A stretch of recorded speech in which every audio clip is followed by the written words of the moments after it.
There are strange transformations happening in our world, and hopefully understanding them will prevent the worst from taking shape. As I discussed with Dr. Peterson, the frog is a type of hybridity. As an amphibian, it exists in two worlds at the same time, so it becomes an image of the margin. Another possible aspect of the margin and the monster as we encounter it is to be a shapeshifter. Shape-shifting, like hybridity, is the sign of the place where categories fall apart on the edge. In the case of shape-shifting, this characteristic is presented mostly as a power of the margin. It's the power of fluidity, like a trickster taking on several forms to operate his mischief. To fully understand how Pepe the Frog operates, we need to understand how shape-shifting occurs and how it gives power to those who wield it. You see, Pepe has become a meme, possibly the most used meme of all times. His image is floating on the internet, and it can be produced by anyone in the world. And so there are thousands and thousands of images of Pepe, ranging from a glorified emoji to the most horrifying scatological images you can imagine.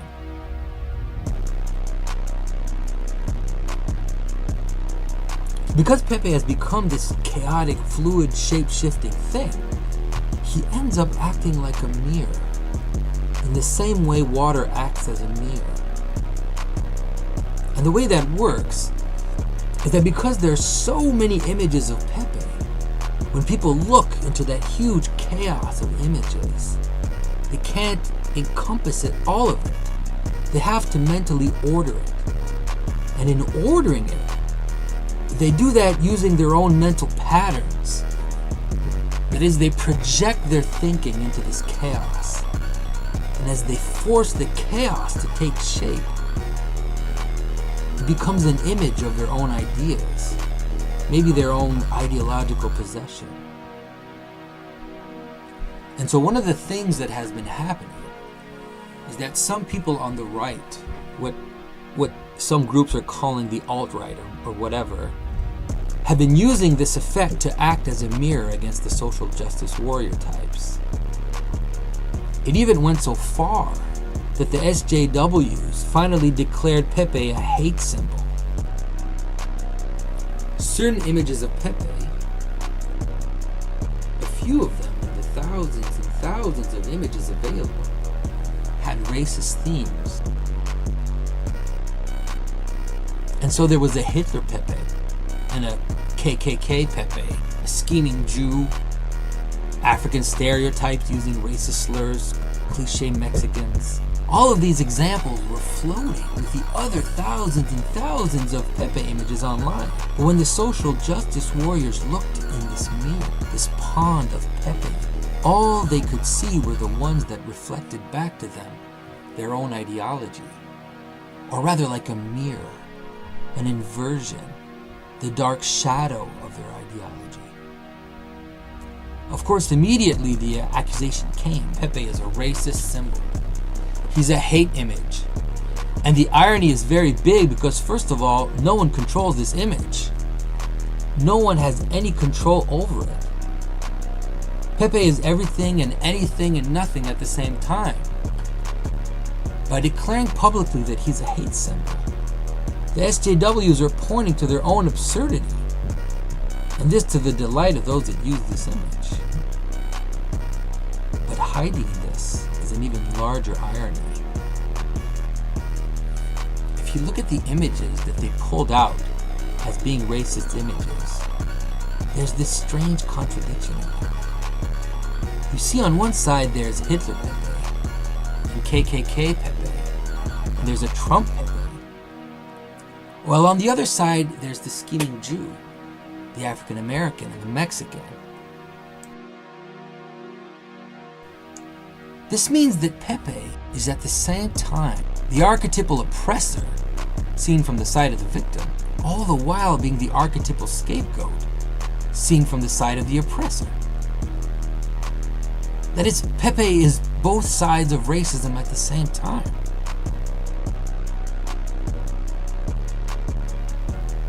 When the SJWs look at it automatically, without even thinking, they organize it through the ideology.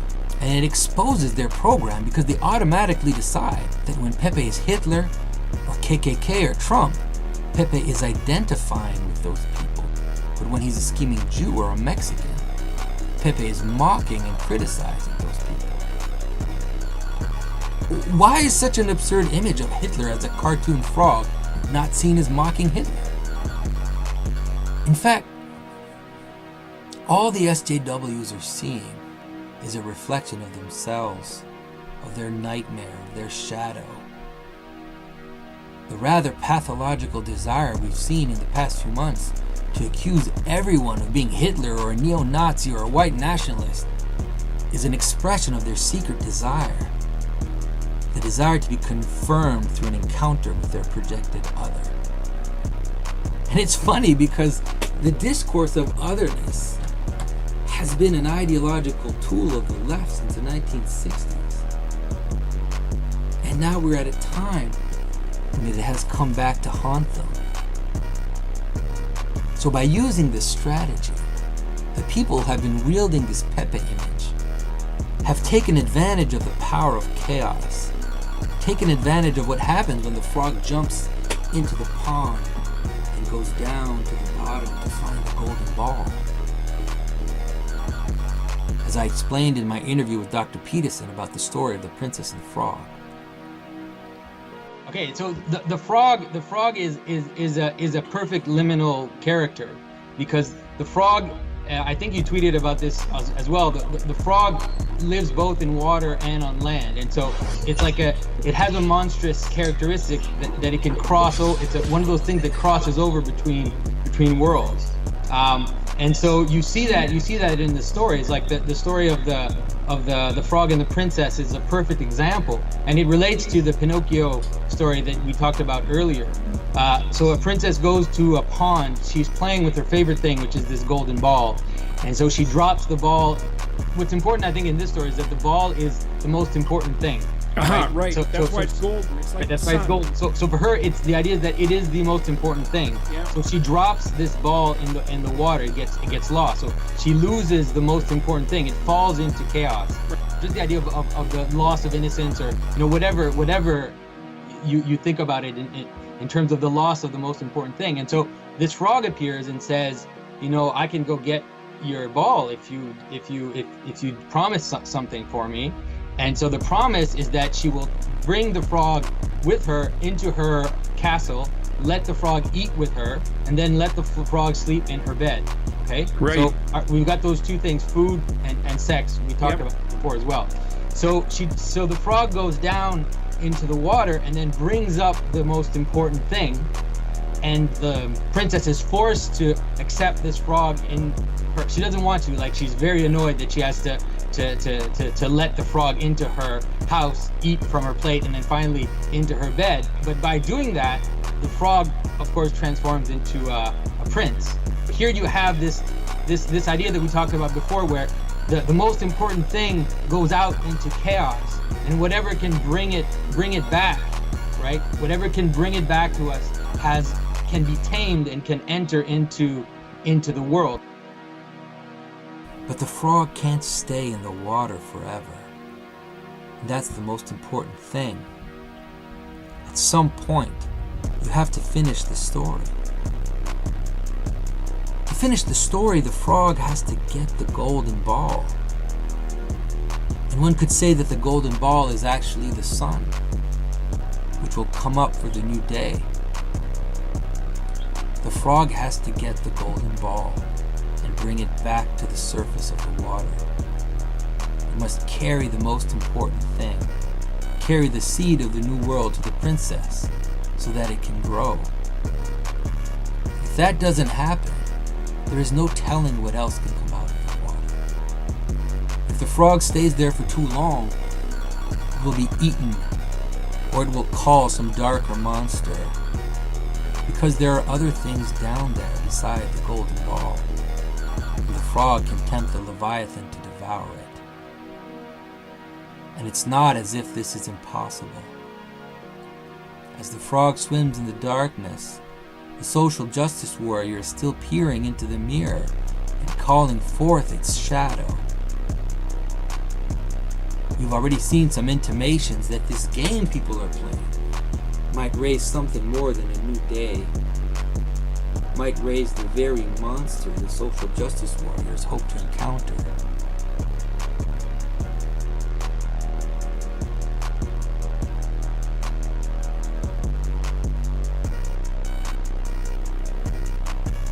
So as the frog swims in the water, how can it do that? How can it recognize the golden ball that is at the bottom of the pond? Because it's actually not easy to distinguish things when we're covered in darkness.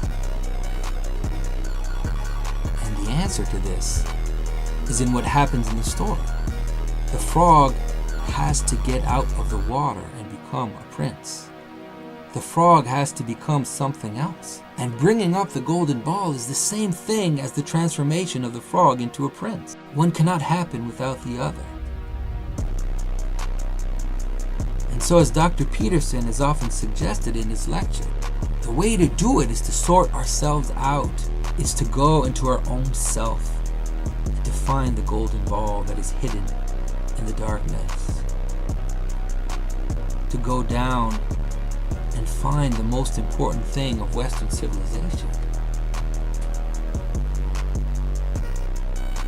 And Dr. Peterson has suggested the most important thing of Western civilization is the logos. It is truth, it is the word. We have seen how noise has been the chaos used to drown the word. What I'm going to talk about is freedom of speech, and I want to tell you a few things about freedom of speech, okay? Because I've been thinking about this very carefully. I've been thinking about this very carefully over the last 2 weeks. And it's partly because of the videos that I've made.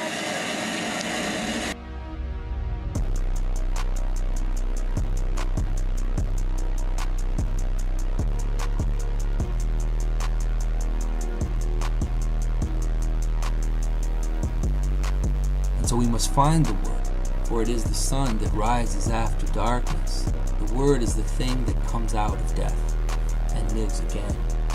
The solution will happen inside the chaos, right? The Jonah gets pulled down by the whale down into the depths of the ocean, and it's while he's in the belly of the whale that the solution comes to him. Like right. In this case, he has this moment of repentance where he turns around. Repentance is a flipping around, and so that this moment that he brings him into death turns into this baptism where he comes out, and he goes into the city, right? So that's another part. But so that the solution is going to come out of this chaos. But yeah, well, if right it's a now really it's still complex very problem, if it's a really complex problem, you have to go very far into chaos to find a solution.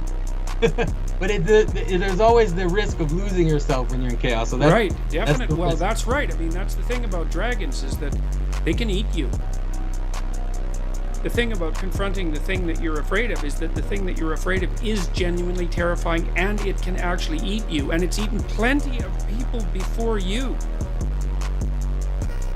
So the thing is that this is the thing is that there are different aspects of the margin, and the margin is not always negative. Like the margin is also positive. So you can understand the margin. This is going to be tough for people to understand. So there's an aspect of the margin which is conservative. It's like an ark. It preserves. It keeps. It's like the Ark of the Covenant. It's like a box that keeps things. It's like the earth that you can dig and you can hide things under. So the earth is both a place of decomposition, and the earth is also a place where you find treasures. And so it's a place that preserves, just like it also destroys. It's hard to kind of understand that, but those are the two aspects of the margin. So there's an aspect of the margin, like say you take Lord of the Rings. There's an aspect of the margin, which are the orcs and Gollum and Mordor. There's an aspect of the margin, which is the Shire. The Shire is Bag End. That's what it's like. Bag End is the bottom. It's the bottom of the world. The Shire is the bottom of the world. The folk are the bottom of the world. the commoners, right? They're also the basket. They're also the place where things are held together. They're also the conservative element of society will also be found in the margin. And so when the priest and the king go crazy, the folk continue to do their thing. And they're very difficult to change. Like regular people are difficult to change, and that's good. That's great. You know. And so that's how you have to understand that. So you're right.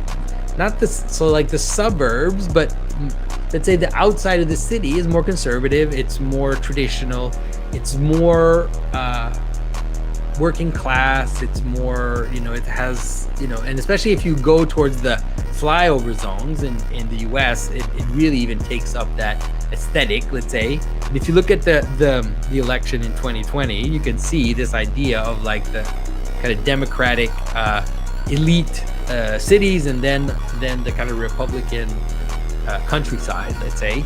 And so that's it. That's the Shire, right? That's that aspect of the margin.